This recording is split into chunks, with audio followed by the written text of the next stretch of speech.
Pushing progress. Bought a new lawnmower recently, my first ever, and I'm not sure I did the right thing.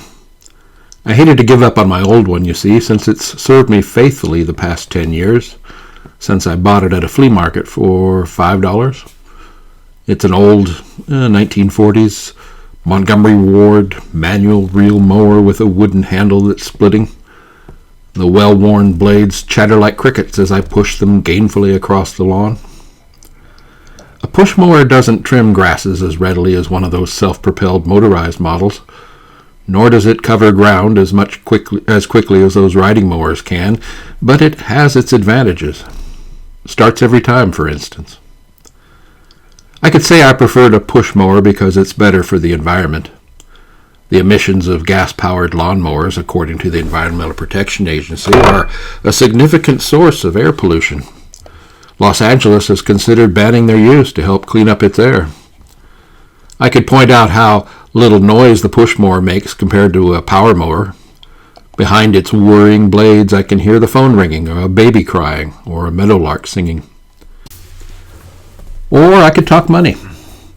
My neighbor recently spent nearly $500 on a new mower that eats $1.35 a gallon fuel, burns $1.95 a quart oil, and requires frequent $2.50 a blade sharpening.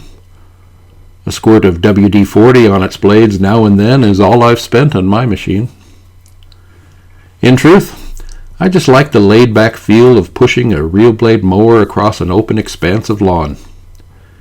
It evokes a spirit of halcyon days before freeways and television, when life was lived at a slower pace.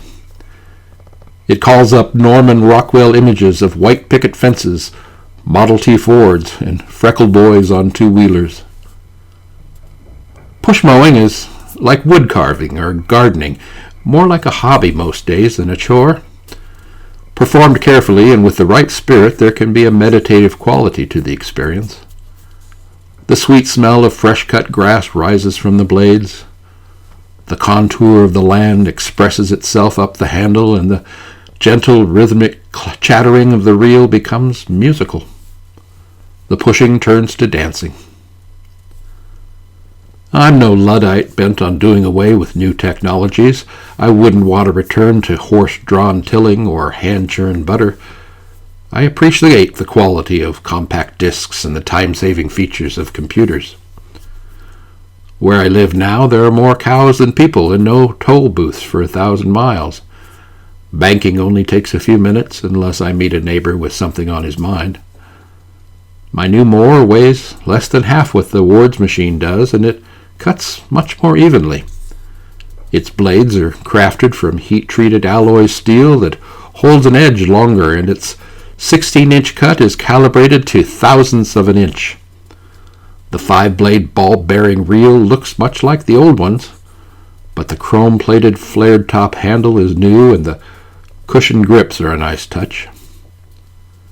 Well, progress is inevitable, even for those who push.